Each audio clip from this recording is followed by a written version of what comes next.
Early one Friday morning in a sleepy suburb outside of Houston, Texas, a young woman says goodbye to her husband as he leaves for work and then goes to her front yard to set up for a last-minute garage sale.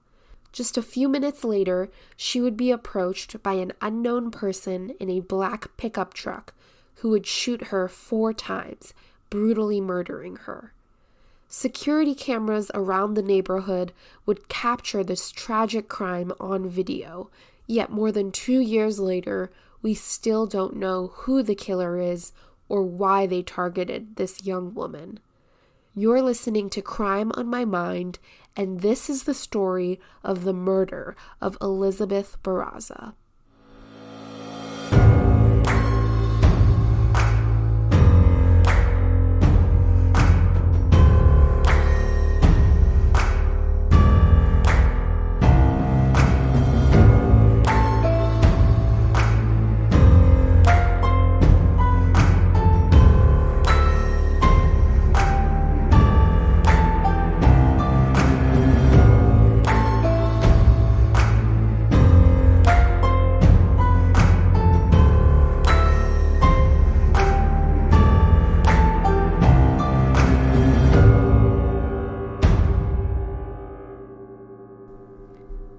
Hello everyone, I hope you're all having a wonderful day.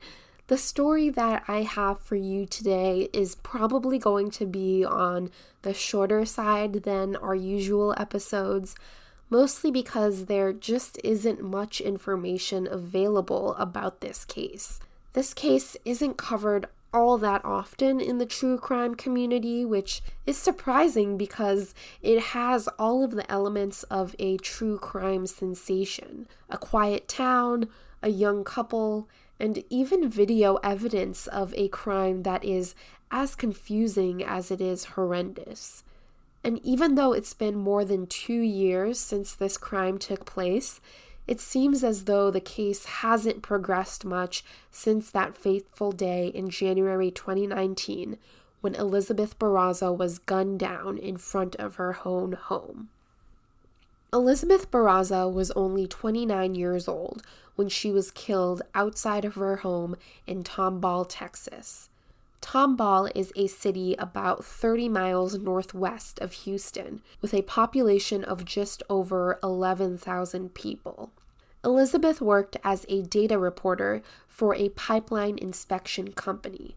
Elizabeth, or Liz as she was known to friends and family, was said to be an incredibly kind soul. She was a huge fan of both Star Wars and Harry Potter, and along with her husband was a part of the 501st Legion, which is a fan organization that recreates costumes of Star Wars characters. As part of this group, Elizabeth had partnered with the Make-A-Wish Foundation, and she would go to hospitals dressed as Star Wars characters to surprise sick children. And instead of carrying a pistol in her holster, she would carry a little baby Ewok stuffed animal. This story is just one example of how much of a kind-hearted and loving person Elizabeth was, using her love for Star Wars to make people happy in some of their most vulnerable moments. In 2014, Elizabeth married a man named Sergio Barraza, and in 2016, they bought their first home together in Tomball in the 8600 block of Cedar Walk Drive. They had no children and lived together with their dog. It was actually just a few days before their 5th wedding anniversary that Elizabeth would be tragically killed in front of this very home that they shared together. In fact, the couple was planning a trip to the Wizarding World of Harry Potter in Orlando, Florida, just 2 days later to celebrate their anniversary. Elizabeth was so excited that she had made custom Harry Potter shoes for the occasion, and she already had her bags packed. Unfortunately, though, Elizabeth would not end up making it on this trip. Friday, January 25th, 2019 started with Elizabeth kissing her husband goodbye at around 6:48 a.m. when he went to work for the day. Sergio worked as a floorer and installed carpets. As he left, Elizabeth began setting up the garage sale in their front yard. Although this garage sale was an annual event that Elizabeth held, this year it had been kind of a last-minute decision to organize it for that Friday morning.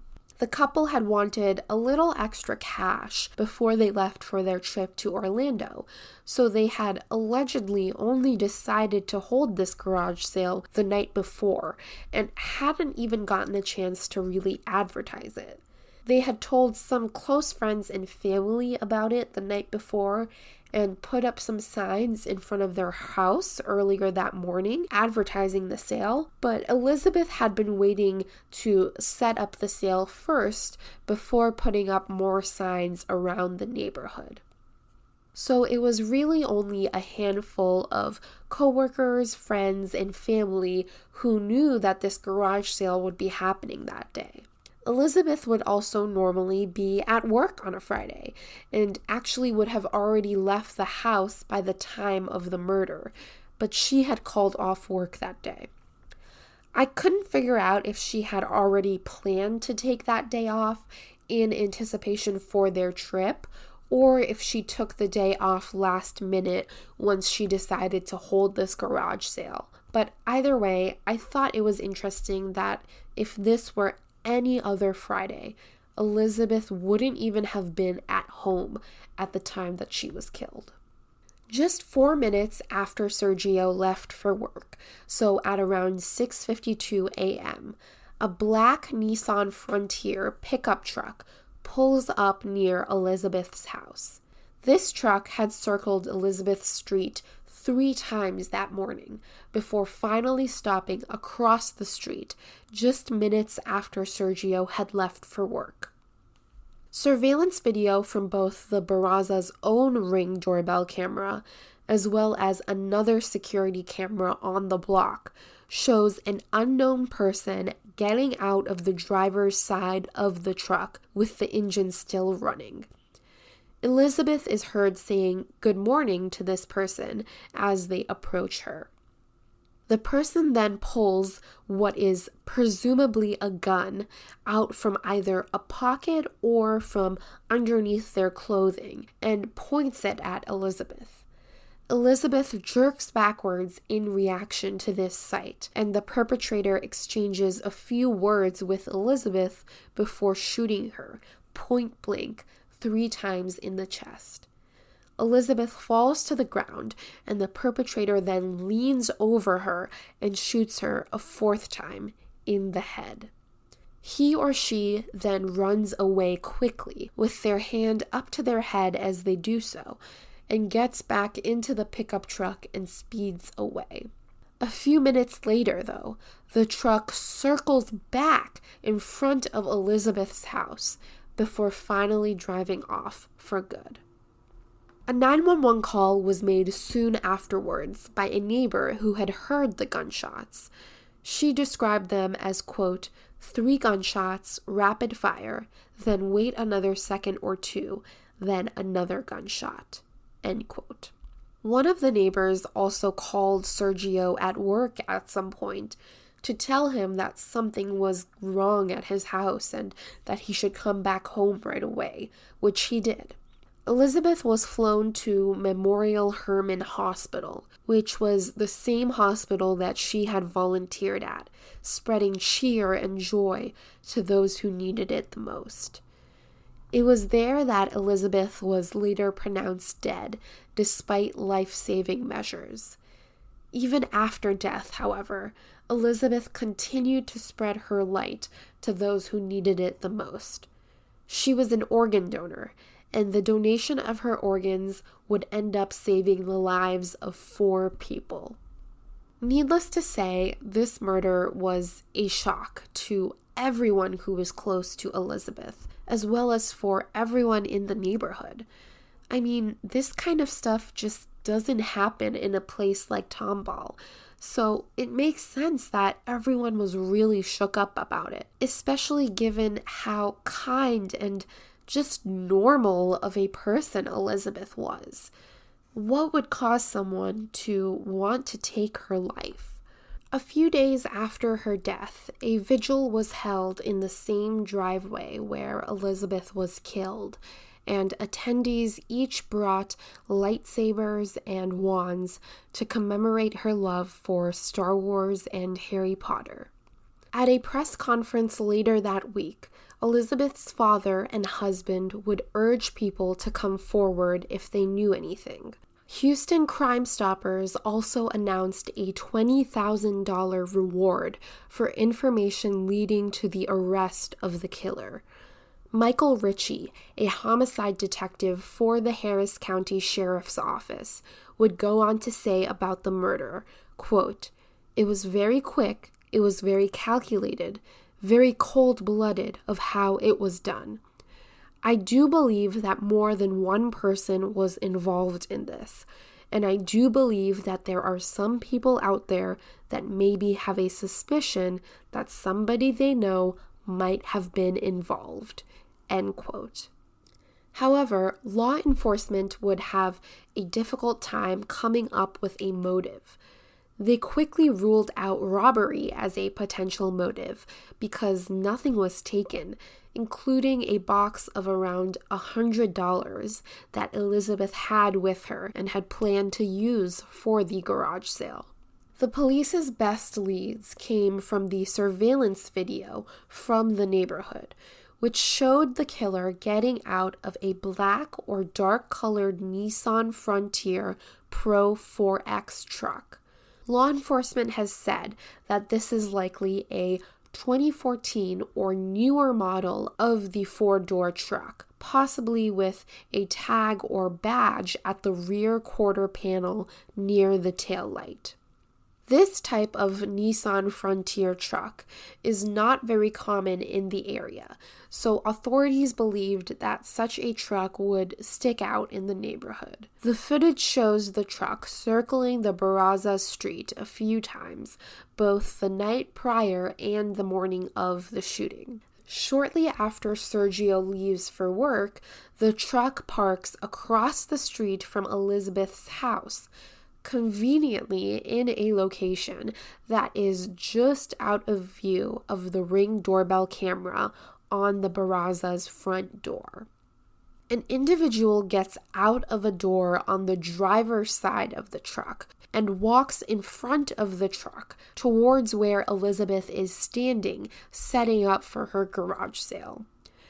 It is unclear whether this individual is male or female, but they do have shoulder-length hair, and they're wearing light-colored clothing. To me, it looks like this person is wearing some sort of a robe or maybe a coat or a jacket, perhaps even a dress. It also looks to me like they are wearing boots that go up to just below the knee, perhaps cowboy boots or something similar.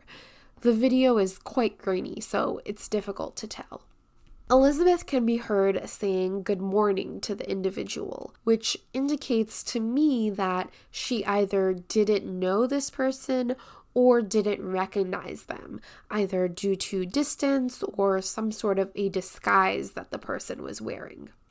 As the individual approaches Elizabeth, it looks like they are holding something, likely their gun, underneath their clothing in order to hide it.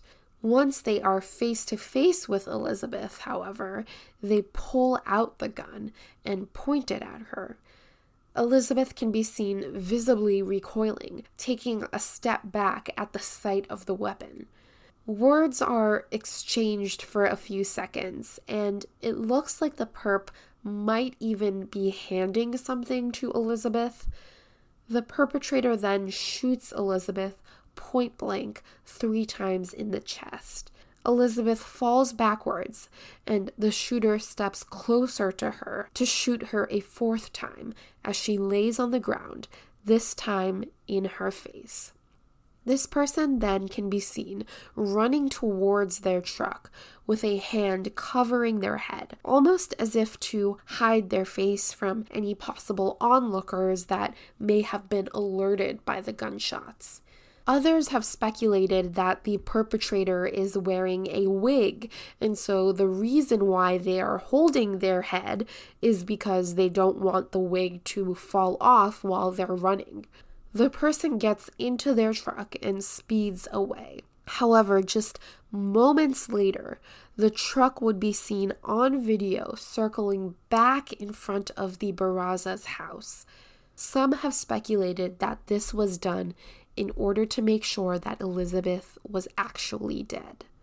Now, there are a few things that we can talk about here with regards to the video. One of the first things that stood out to me when I watched this was just the ease with which this person basically saunters up to Elizabeth, head held up high, no hesitation, and clearly walking with purpose. I also found it really interesting that the person points the gun at Elizabeth and then takes a few moments to say something to her before firing. I think that's super interesting because if this person was so worried about someone potentially seeing them, why would they take the time to say something to Elizabeth while also having a gun pointed at her?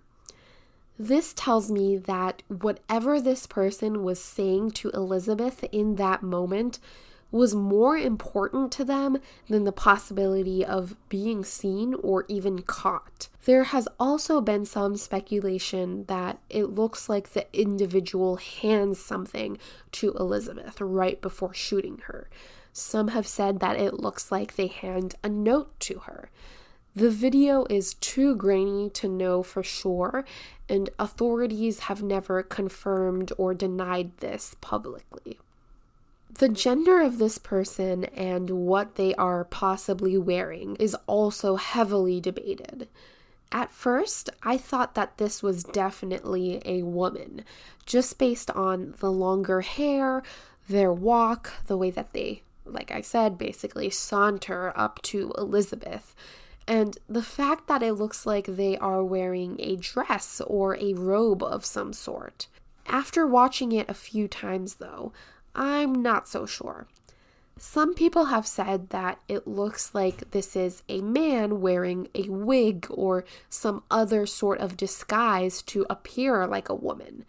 I think that's a definite possibility. I also think that the clothing this person is wearing is super interesting.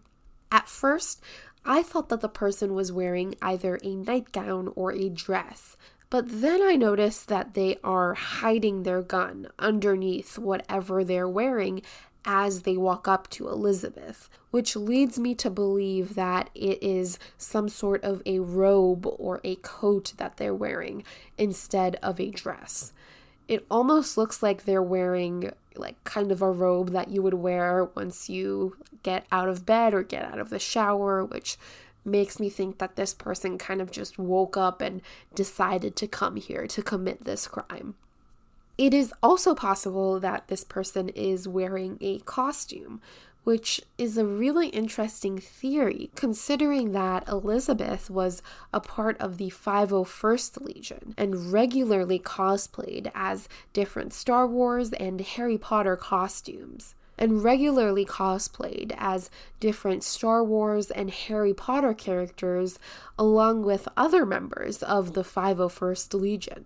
This has led many to speculate that the perpetrator could have been a fellow member of the 501st Legion. As far as I can tell, Elizabeth and Sergio were very active in this community, and so it's quite possible that they knew a bunch of people who were a part of the 501st Legion and who would also have access to similar costumes.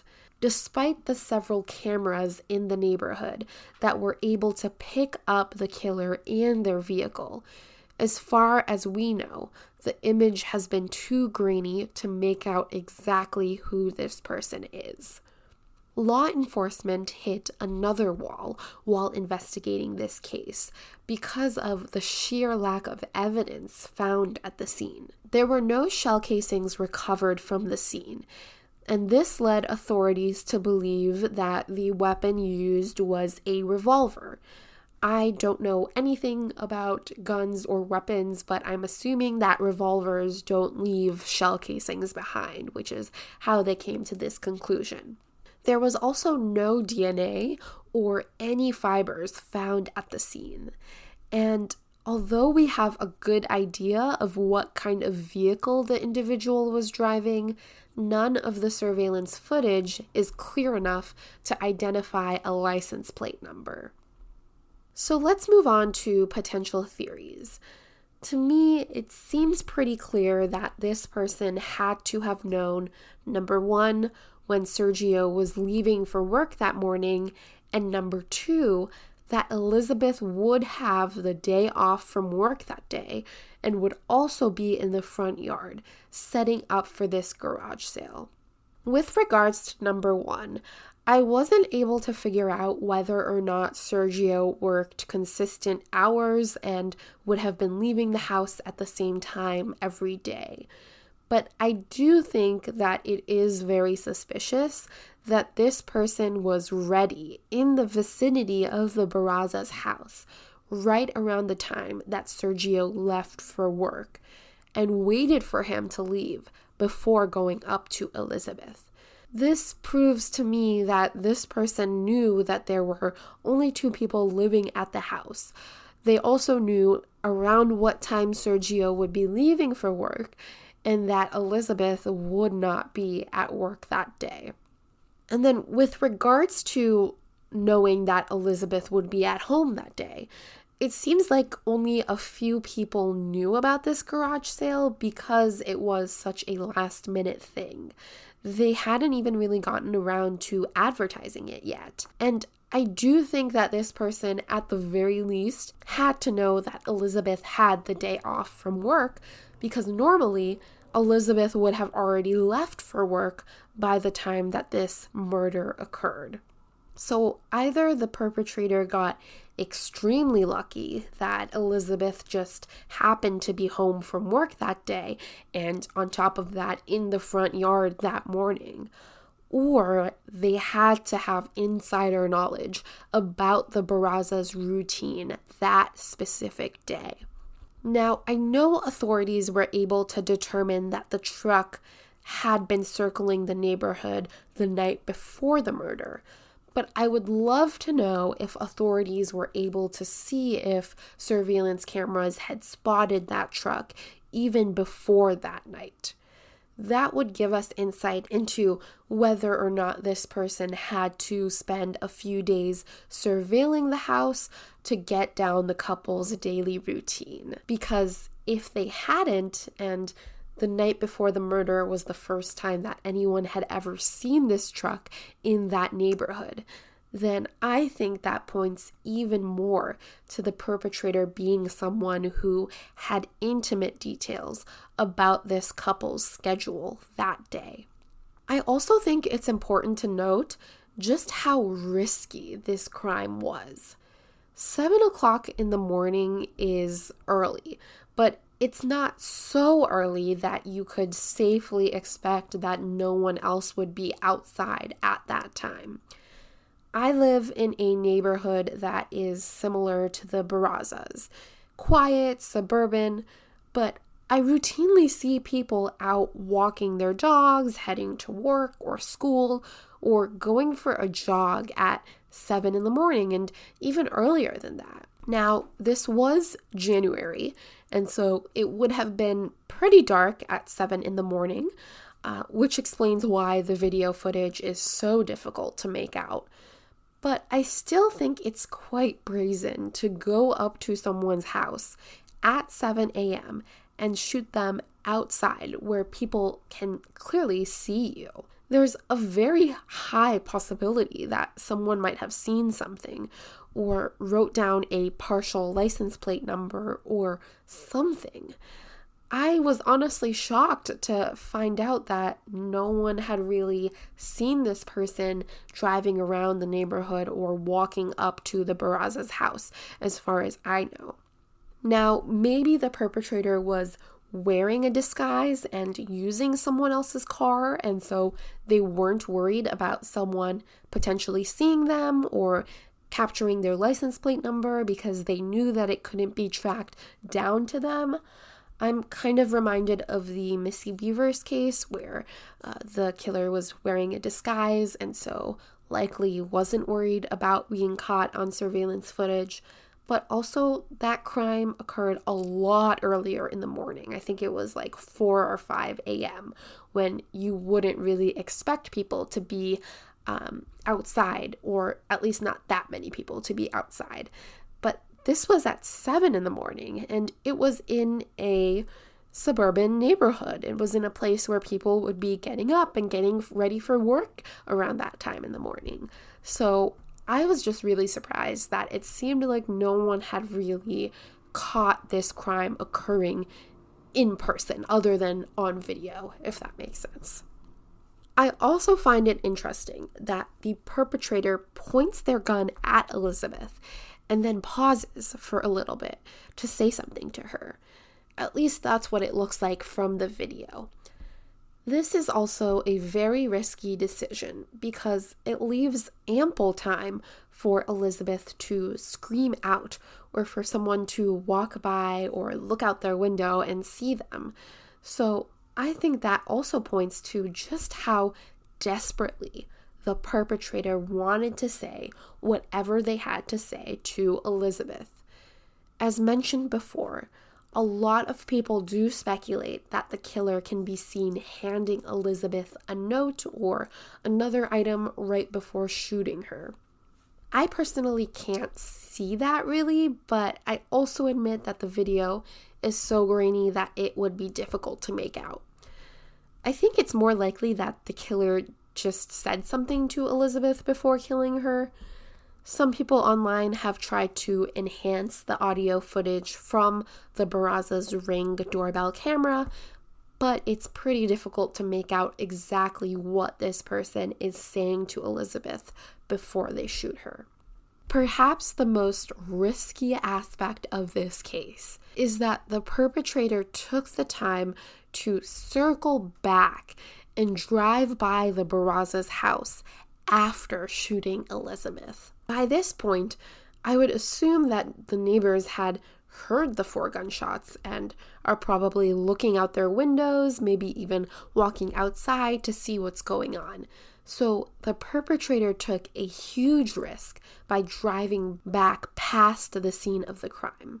It seems like this may have been done to check and make sure that Elizabeth was indeed dead, and it seems like this person was intent on making sure of that, seeing as they even stepped over her body after she had fallen to the ground to deliver that 4th and final shot to her head. This has led many people to speculate that this could have possibly been a hired hit on Elizabeth, and that the perpetrator circled back in order to maybe take a picture or otherwise confirm to whoever placed the hit that Elizabeth was in fact dead. I also want to point out again that I just think it's crazy that no one saw the truck circling back or caught a license plate partial or something like that. I mean, given that this was a suburban neighborhood, again, you would assume that people would hear the gunshots and look out their window and see this person running away, getting in their truck, driving off, and then coming back around.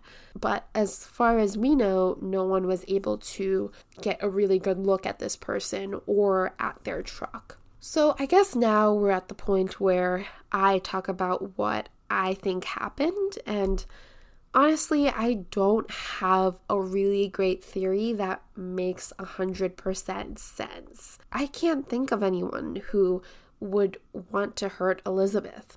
I mean, obviously, I didn't know her. I didn't know what kind of a person she was.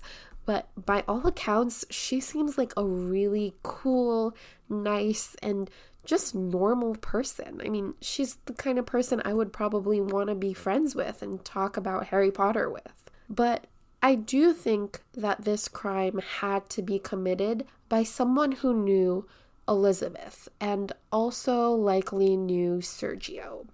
It's just too much of a coincidence that this happened on the one day that Elizabeth was not only home from work, but in her front yard setting up this garage sale. And because hardly anyone knew about this garage sale, I think that this means that this person was either close to Elizabeth or knew someone close to her who tipped them off that Elizabeth would be outside at this hour. I know I've made comparisons to the Missy Bevers case already, but this case honestly reminds me a lot of the Missy Bevers case. Both women were from Texas, were seemingly really normal and kind women living their lives and being successful and in happy relationships. Both of the crimes were committed by someone who was caught on video but still hasn't been able to be identified. And both of them were committed pretty early in the morning. But in Missy's case, it was a well-known fact that Missy taught these classes regularly at that time in the morning. And maybe I'll do a whole other episode on Missy's case sometime in the future. But that was a well-known fact that Missy would be at this church at that time. And I think it was even posted on Facebook the day before that if it rained, they would go inside the church for this class.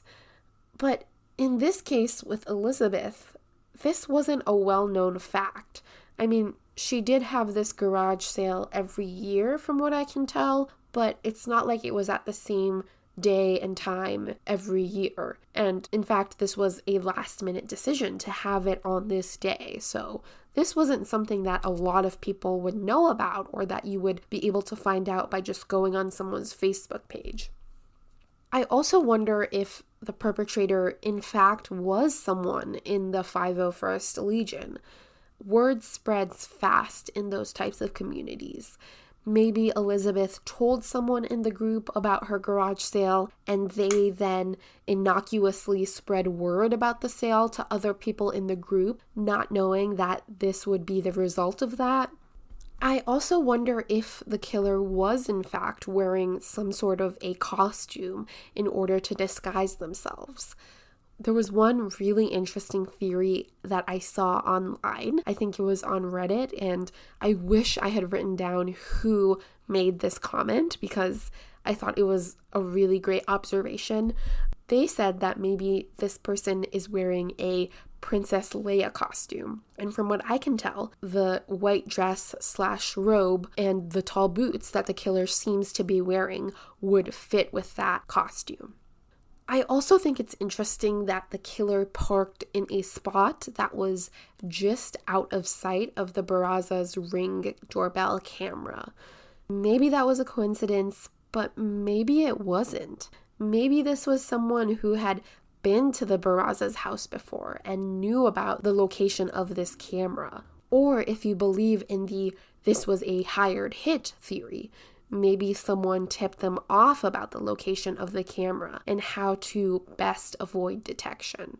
It's also interesting that when the killer is running back to the car after shooting Elizabeth, their hand is covering their head and their face, and it's almost as if they know where the other camera in the other house is because they're blocking their face directly from that camera. Of course, it might just be a coincidence. It might be that they were just trying to keep their wig in place if they were in fact wearing a wig. But that was just something that I found really interesting. And unfortunately, that is pretty much all of the information that we have in this case. It is really crazy to me that in this day and age, with all of the technological advancements that we have made, we can have video of this crime being committed, and yet we still are not able to tell who committed the crime. Just earlier this year, Harris County Sheriff did finally release the video footage from the Barraza's own Ring doorbell camera. And while it doesn't show the perpetrator, it does show their truck from a slightly different angle. And hopefully that means that authorities are still tirelessly working on this case and that new developments are coming. Elizabeth Barraza seemed like such a kind and vivacious woman. She absolutely did not deserve to die the way that she did, and her family definitely deserves answers. Someone has to know something about this crime, even if they don't know it yet, and it might just be a matter of spreading Elizabeth's story and jogging someone's memory that leads to this case being solved. If you have any information regarding the murder of Elizabeth Barraza, please contact Houston Crimestoppers at 713-222-8477. Until next time, you're listening to Crime on My Mind.